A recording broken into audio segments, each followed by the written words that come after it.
오늘 우리가 사무엘하 6장을 읽고 있지만 1장부터 5장까지의 이야기는 하나님께서 그와 함께 하심으로 그가 승승장구하고 있습니다. 모든 전쟁에 승리하고 있습니다. 왜 그럴까요? 그는 지금 광야에서 배운 대로 하고 있는 겁니다. 하나님이 자신을 광야에서 훈련시키신 대로 무릎 꿇음으로 하나님께 나가고 있습니다. 그리고 이 나라가 하나님의 나라임을 그는 기억하고 있습니다. 하나님께서 자신을 세우신 이유는 이 이스라엘 백성들을 잘 양무리할 수 있도록 세운 목자라고 그는 믿고 있습니다. 그러기에 하나님이 그와 함께하고 계시는 것입니다. 그것으로 이제 그의 광야의 길이 끝나는 것이 아닙니다. 다윗은 여전히 하나님 앞에 서 있는 존재가 되어야 됩니다. 그러나 이것을 잃어버리면 여전히 하나님은 그를 버리실 수도 있습니다. 저와 여러분이 이 아침에도 여전히 하나님 앞에 서 있습니다. 우리의 삶 가운데서 우리는 누구를 섬길 것인지를 선택해야 됩니다. 여호수아는 말했습니다. 나와 내 집은 여호와만 섬기겠다고 외칩니다. 너희는 너희의 믿을 신을 정하라고 말합니다. 이스라엘 백성은 우리도 당신과 함께 여호와만 섬기겠다고 약속합니다. 저와 여러분은 그 하나님을 섬기는 하나님의 백성입니다. 오늘도 하나님 앞에서 우리가 어떻게 서야 할지를 말씀을 통해서 나누는 귀한 시간이 되기를 원합니다. 이제 다윗이 이제 하나님의 앞에서 마음의 서원을 하나 합니다. 바로 하나님의 언약궤, 그 법궤가 20여 년 동안 지금 다른 곳에 있습니다. 그 법궤를 옮겨오기를 원하는 겁니다. 오늘 6장 2절에 이렇게 말합니다. 다윗이 일어나 자기와 함께 있는 모든 사람과 더불어 바알레 유다에 가서 거기서 하나님의 궤를 메어오려 하니 그 궤는 그룹들 사이에 좌정하신 만군의 여호와의 이름으로 불리는 것이라. 하나님의 임재를 상징하는 하나님의 언약궤를 이제 가지고 오려고 합니다. 이 언약궤는 옛날 엘리 제사장 때 블레셋과의 전쟁에서 패함으로 블레셋이 빼앗아 갔던 언약궤입니다. 블레셋 군대가 아마도 그 언약궤를 빼앗으면서 이스라엘의 하나님이 우리의 포로가 된 줄 알았을 겁니다. 그것을 자신의 신전에 갖다 놓았는데 놀랍게도 신전에 목이 부러지는 사건이 벌어집니다. 두려움으로 이 하나님의 언약궤를 블레셋에 있는 다른 도시로 옮겨갑니다. 근데 옮겨가는 도시마다 전염병이 퍼지기 시작합니다. 그들이 두려운 마음으로 이제 사람이 모이지 않는 마차를에 하나님의 언약궤를 세우고 이스라엘 땅으로 보냅니다. 그 언약궤가 누구의 집에 왔냐면 아비나답의 집에 도착해서 이제 20년 동안 그곳에 있었습니다. 다윗은 이제 그 하나님의 언약궤를 다윗 성으로 가지고 오려고 합니다. 이제 하나님의 뜻을 바라보며 그가 이렇게 준비합니다. 6장 3절입니다. 같이 한번 읽어보죠. 그들이 하나님의 궤를 새 수레에 싣고 산에 있는 아비나답의 집에서 나오는데 아비나답의 아들 우사와 아효가 그 새 수레를 모니라. 뭔가 좀 이상하지 않습니까? 하나님은 레위기에 하나님의 법궤를 어떻게 움직여야 되는지 자세히 설명하셨습니다. 하나님의 법궤, 하나님의 성막의 모든 것들은 레위인만 만질 수 있습니다. 또 레위인 중에서도 하나님의 법궤는 지정된 사람들에게만 허락된 것입니다. 그리고 그 법궤는 수레에 매는 것이 아니라 그 고리에 기둥을 넣어서 사람의 어깨에 매게 하나님이 명령하셨습니다. 그런데 지금 그 방법이 아닌 새 수레를 준비하고 거기에 하나님의 언약궤를 얹어 놓습니다. 그리고 그 집에 있었던 아비나답의 아들들이 이 수레를 운전하면서 다윗성을 향해서 다가가고 있습니다. 지금 어떤 문제가 발생했습니까? 지금 아비나답은 20년 동안 자기 집에 하나님의 언약궤가 있었습니다. 만약 여러분들의 가정에 하나님의 언약궤가 20년 동안 머물러 있었다면 여러분들은 어땠을까요? 아마 우사와 그의 아들들은 이 언약궤를 가장 잘 알고 있는 사람들은 바로 우리라고 생각했을 겁니다. 그러니까 이 언약궤가 다윗성으로 갈 때에 이것을 운전하고 가고 호위할 사람들은 당연히 바로 자신들이라고 생각했습니다. 근데 문제가 생겼습니다. 이것을 몰고 가는 소가 여러 소리와 음악과 많은 군중들 앞에서 놀래서 뛰기 시작합니다. 이제 언약궤가 쓰러지려고 할 때 우사가 본능적으로 그 언약궤를 붙잡았습니다. 저라도 그랬을 겁니다. 지금 하나님의 궤를 운반하고 있는 책임자 우사. 그런데 소가 날뛰어서 언약궤가 쓰러지려고 한다면 잡아야죠. 근데 하나님은 그것을 반대하시고 우사를 치셔서 그 자리에서 우사가 죽습니다. 여러분, 지금 무슨 일이 벌어지고 있는 겁니까? 하나님은 우리가 보호해 드리지 않아도 하나님은 안전하신 분이십니다. 하나님은 우리가 그분을 섬기지 않아도 하나님은 스스로 존재하시는 분이십니다. 하나님은 약하신 분이 아니십니다. 우리의 도움이 필요하신 분이 아니십니다. 지금 이 사건은 하나님의 명령과 우리의 생각 사이에서 하나님이 충돌하고 계시는 것입니다. 때로 우리는 하나님의 일을 합니다. 하나님의 말씀 앞에 섭니다. 하나님께 예배합니다. 그리고 교회를 위해서 충성을 다합니다. 그런데 그것이 누구를 위해서 하고 계십니까? 하나님을 위해서 하고 계십니까? 아니면 나 자신을 위해서 하고 계십니까? 우사는 지금 하나님의 뜻이 무엇인지를 알지 못하고 자기의 생각으로 하나님의 언약궤를 붙잡고 있는 겁니다. 이 일로 다윗이 분노하기 시작합니다. 8절입니다. 같이 한번 읽어보죠. 여호와께서 우사를 치심으로 다윗이 분하여 그것을 베레스 우사라 부르니 그 이름이 오늘날까지 이르니라. 9절 같이 읽습니다. 다윗이 그날에 여호와를 두려워하여 이르되 여호와의 궤가 어찌 내게로 오리오 하고. 지금 다윗이 화가 났습니다. 하나님, 이럴 수가 있습니까? 하나님, 제가 언제 왕이 된다고 한 적이 있습니까? 저한테 기름 부으셔서 그 오랜 시간 광야를 헤매게 하시고 이제서 이스라엘의 왕이 되었습니다. 하나님, 그런데 제가 하나님의 언약궤를 다윗성에 데리고 오려고 하는 그것을 하나님이 이런 시간에 이 많은 사람들 앞에서 이렇게 찬물을 건드시면 어떻게 합니까? 하나님, 저 하나님의 일을 못하겠습니다. 지금 다윗이 실족한 겁니다. 하나님이 이렇게 두려워서야, 하나님 무서워서 일 못하겠습니다. 하나님, 저 언약궤 가져오는 거 이렇게 어려우면 저 못하겠습니다. 지금 다윗이 하나님 앞에 그렇게 부르짖고 있는 겁니다. 지금 우사와 다윗이 똑같은 죄를 짓고 있습니다. 다윗이 이 언약궤를 이끌고 오기 위해서 준비한 1절을 제가 일부러 안 읽었습니다. 1절을 한번 읽어보죠. 다윗이 이스라엘에서 뽑은 무리 3만 명을 다시 모으고, 지금 다윗은 이 언약궤를 다윗성에 모시는 일에 몇 명을 동원하고 있냐면 3만 명을 동원하고 있습니다. 하나님의 율법의 방법대로 한다면 제사장들과 그리고 레위인 몇 사람이면 가능한 일입니다. 레위인 몇 사람이면 이 언약궤를 옮길 수 있습니다. 그런데 다윗은 지금 3만 명을 동원하고 있습니다. 무슨 의미일까요? 다윗은 지금 통일 이스라엘의 왕이 되었습니다. 그리고 수도가 예루살렘으로 확정되었습니다. 모든 것이 승승장구하고 있습니다. 승리하고 있습니다. 나라가 강해지고 있습니다. 남은 것이 하나 있습니다. 이제 하나님의 언약궤만 다윗성에 들어온다면 이제 이스라엘은 누가 보아도 하나님의 나라로서 통치받는 하나님의 왕국으로 완벽한 조화를 이루게 됩니다. 아마 다윗은 그것을 생각하면서 3만 명을 준비합니다. 그리고 온 백성 앞에서 하나님이 나와 함께하고 계시는 것을 보이고 싶었는지 모릅니다.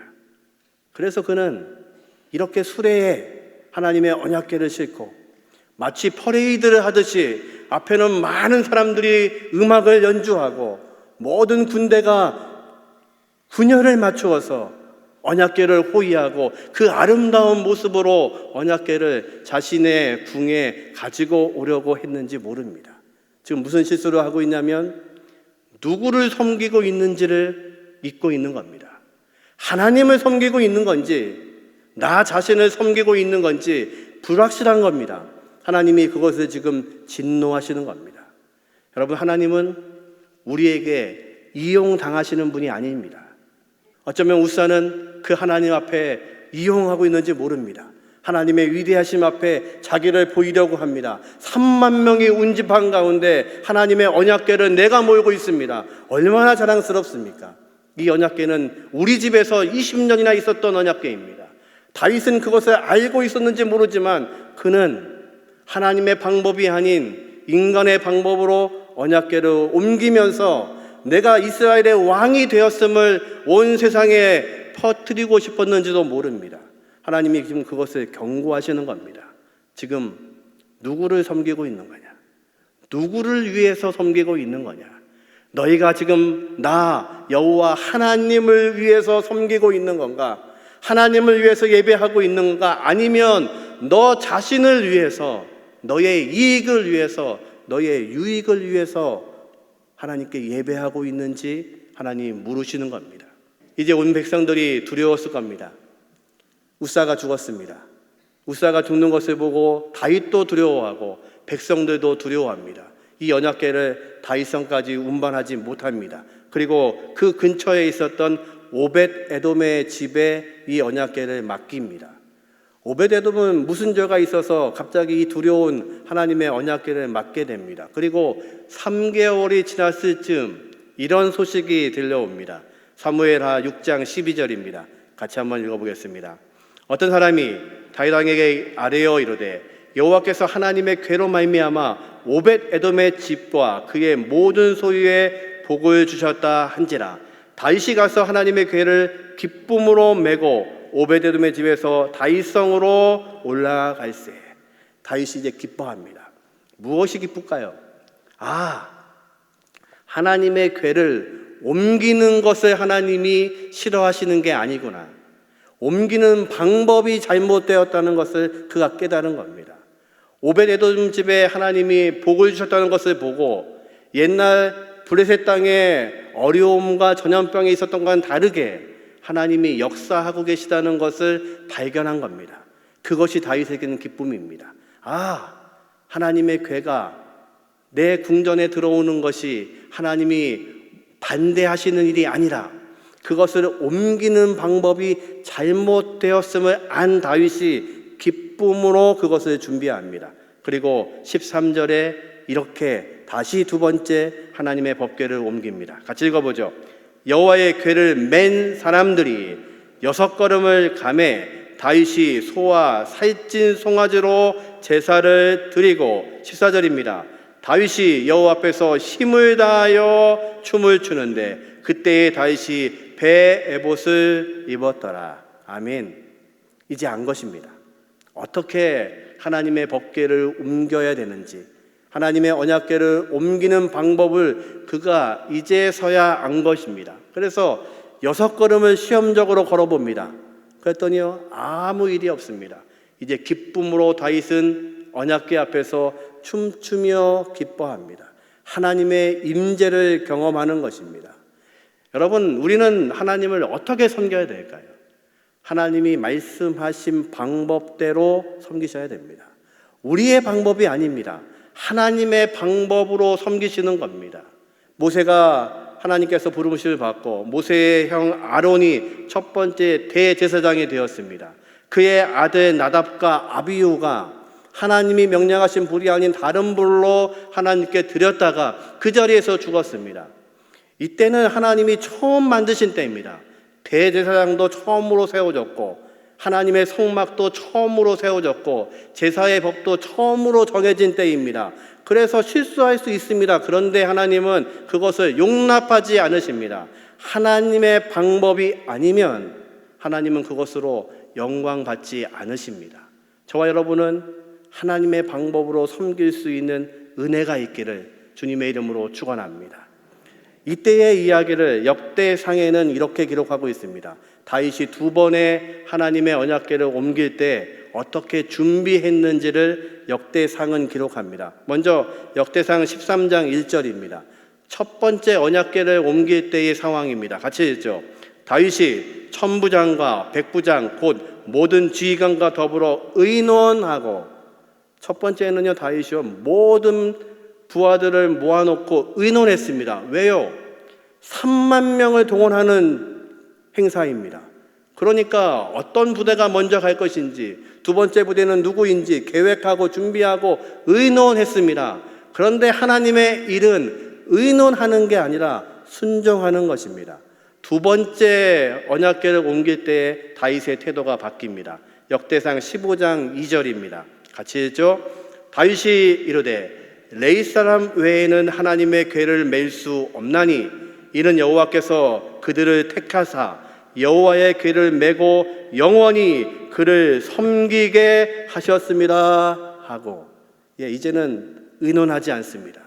왜냐하면 하나님이 이미 명령하신 율법에 기록되어 있기 때문에 의논하는 것이 아니라 순종하는 것입니다.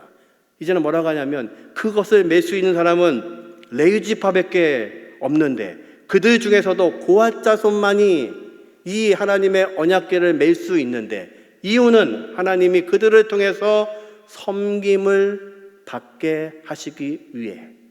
저와 여러분이 하나님을 섬기고 있다면 하나님의 방법으로 섬기셔야 됩니다. 의논이 아니라, 회의가 아니라 순종으로 하나님을 섬기시는 겁니다. 우리는 이것을 가끔 놓칩니다. 그래서 내 방법으로 하나님을 섬깁니다. 그리고 내 방법으로 충성을 다합니다. 그리고 말합니다. 하나님, 저 실족했습니다. 이유는 한 가지입니다. 하나님이 원하시는 방법으로 순종하셔야 됩니다. 하나님이 원하시는 방법으로 나오셔야 됩니다. 하나님의 계획대로, 하나님의 생각대로 하나님 앞에 서셔야 됩니다. 저와 여러분이 그 하나님의 방법으로 서게 되시는 은혜가 있기를 주님의 이름으로 축원합니다. 이제 다윗은 춤추며 하나님의 언약궤를 다윗성으로 인도합니다. 그런데 이 다윗성에 또 한 명의 웃사가 있습니다. 본문 6장 16절입니다. 같이 읽죠. 여호와의 궤가 다윗성으로 들어올 때에 사울의 딸 미갈이 창에서 내려보다가 다윗 왕이 여호와 앞에서 뛰놀며 춤추는 것을 보고 심중에 그를 업신 여기니라. 누구냐면요, 사울의 딸 미갈. 성경은 거기에 항상 이름을 붙입니다. 사무엘상과 하에는 어떤 인물이 등장하면 그 사람이 사울에게 속한 사람인지 다윗에게 속한 사람인지를 분명하게 구분합니다. 다윗을 그토록 사랑했던 요나단도 성경은 사울의 아들 요나단이라고 기록합니다. 오늘 지금 미갈, 다윗의 아내인데 그를 뭐라고 표현하냐면 사울의 딸이라고 이야기합니다. 이 미갈은 지금 성 위에서 이 모든 것들을 보고 있습니다. 지금 미갈이 무엇을 보고 있습니까? 다윗을 보고 있는 게 아닙니다. 하나님의 언약궤가 들어오고 있는 것을 보고 있는 겁니다. 모든 백성들이 하나님의 언약궤를 맞이하려고 내려가서 예배하고 있는 그때에 미갈은 하나님의 언약궤를 위에서 내려다보고 있습니다. 그의 영적인 상태를 표현하는 겁니다. 관심이 없는 겁니다. 하나님의 임재에 대해서 관심이 없고 하나님께 드리는 예배에 대해서 관심이 없고 그저 그의 눈에는 한 궤짝 하나가 들어오는 겁니다. 그런데 더 꼴보기 싫은 것은 남편이라는 인간이 옷이 벗어지는지도 모르고 왕의 체면도 없이 춤추며 있는 다윗이 볼상사나운 겁니다. 이제 다윗이 온 백성 앞에서 축복하고 음식을 함께 나누고 자신의 궁으로 들어왔을 때 미갈이 이렇게 말합니다. 6장 20절을 세 번역으로 제가 읽어드리겠습니다. 사울의 딸 미갈이 다윗을 맞으러 나와서 이렇게 말하였다. 오늘 이스라엘의 임금님이 건달패들이 맨살을 드러내고 춤을 추듯이 신하들의 아내가 보는 앞에서 몸을 드러내고 춤을 추셨으니 임금님의 채통이 어떻게 되었겠습니까? 지금 미갈은 무엇이 두려우냐면 하나님 앞에 서 있는 것이 아니라 사람들의 시선이 신경 쓰이는 겁니다. 어떻게 왕이 신하들의 부인들이 다 보고 있는 앞에서 그렇게 옷을 다 드러내고 춤출 수 있습니까? 이것은 옷이 벗겨졌다는 의미가 아니고 이런 뜻입니다. 왕의 옷을 입지 않고 다윗이 지금 뭘 입었냐면 배옷을 입었습니다. 아무나 입는 평민들의 옷을 입었습니다. 배옷이 얇으니까 당연히 살이 드러나지요. 춤을 추니까 다 드러나지요. 지금 왕이 채통 없이 왕의 옷도 벗고 왕관도 벗고 뭐 하고 있냐는 겁니다. 사울왕이 그랬습니다. 사울왕은 여전히 백성들의 눈치를 보는 왕이었습니다. 전쟁터에서 백성들이 떠나가니까 하나님의 선지자를 기다리지 않고 그 번제를 자신이 드렸습니다. 그리고 사람들의 관심만이 그에게는 목적이었습니다. 6장 21절 같이 읽어보죠. 다윗이 미갈에게 이르되 이는 여호와 앞에서 한 것이니라. 그가 내 아버지와 내 그의 온 집을 버리시고 나를 택하사 나를 여호와의 백성 이스라엘의 주권자로 삼으셨으니 내가 여호와 앞에서 뛰놀리라. 아멘. 이것이 다윗의 영성입니다. 다윗은 지금 누구 앞에 서 있냐면 여호와 앞에 서 있습니다. 하나님 앞에 서 있습니다. 내가 춤추고 즐거워하는 것은 사람들 보라고 하는 것이 아니라 하나님 앞에서 기뻐하고 하나님의 임재를 감사하고 그것에 대해서 그 은혜를 경험하고 있는 것입니다. 그럼 말합니다. 네가 몰라줘도 괜찮다는 겁니다. 상관없다는 겁니다. 나는 사람 앞에서 체면이 내려가도 왕복을 벗었어도 왕관이 없어도 괜찮다는 것입니다. 이스라엘의 진정한 왕은 하나님이시기 때문에 나는 지금 춤추고 기뻐하는 것이 마땅하다고 고백합니다. 22절입니다. 같이 읽어보죠. 내가 이보다 더 낮아져서 스스로 천하게 보일지라도 내가 말한 바 계집종에게는 내가 높임을 받으리라 한지라. 아멘. 다윗은 말합니다. 내가 더 낮아져서 천해져도 상관이 없다는 것입니다. 예. 우리 주님께서 이 땅에 그렇게 오셨습니다. 가장 낮은 곳 마국간에 태어나셨습니다. 만왕의 왕, 세상을 만드신 하나님께서 마국간에 우리를 살리려 오셨습니다. 그리고 그분이 십자가에서 죽으십니다. 그 십자가는 저와 여러분이 죽어야 될 십자가입니다. 우리가 죄인이기에 공의로우신 하나님은 우리를 죽이셔야만 합니다. 하지만 하나님의 사랑과 하나님의 은혜가 자신의 아들을 내어주심으로 저와 여러분이 죽어야 될 그 십자가에서 그 주님이 죽으셨습니다. 그리고 가장 낮은 모습으로 우리를 섬기셨습니다. 하나님은 자신의 아들을 찢어서 속죄의 제물로 우리에게 주셨습니다. 그리고 우리가 죽어야 함에도 불구하고 희생 제물로 자신의 아들을 바치셨습니다. 그러므로 우리를 하나님의 자녀 삼으셨습니다. 그게 주님의 은혜입니다. 그것이 있기에 이 아침에도 우리는 하나님 앞에 설 수 있는 것입니다. 우리는 죽었던 존재이기에 감히 하나님 앞에 설 수 없습니다. 하나님의 영광을 볼 수도 없습니다. 하나님 앞에 설 수 없는 존재임에도 불구하고 하나님은 자신의 아들을 십자가에 못 박음으로 우리를 하나님의 자녀되게 하셔서 이 아침에도 하나님 앞에 서게 하신 은혜를 우리에게 주셨습니다. 다윗은 그것을 고백하는 겁니다. 내가 아무리 낮아져도 상관없다는 겁니다. 아무리 사람들이 비웃어도 관계없다는 겁니다. 왜냐하면 나는 지금 사람 앞에 서 있지 않고 하나님 앞에 서 있기 때문에 그렇습니다. 저와 여러분이 그 하나님 앞에 서 있는 은혜가 있기를 주님의 이름으로 축원합니다. 다윗은 지금 여전히 왕이 되었음에도 불구하고 실수합니다. 넘어집니다. 그러나 다윗의 영성은 무엇입니까? 하나님 말씀하신 것을 듣는 겁니다. 내가 무엇이 잘못됐는지를 아는 겁니다. 그리고 그 하나님을 배워가는 겁니다. 하나님의 신실한 앞에 나서는 겁니다. 그리고 하나님 앞에 서 있는 것입니다. 저와 여러분이 그 은혜 가운데 서게 되시는 은혜가 있기를 주님의 이름으로 축원합니다.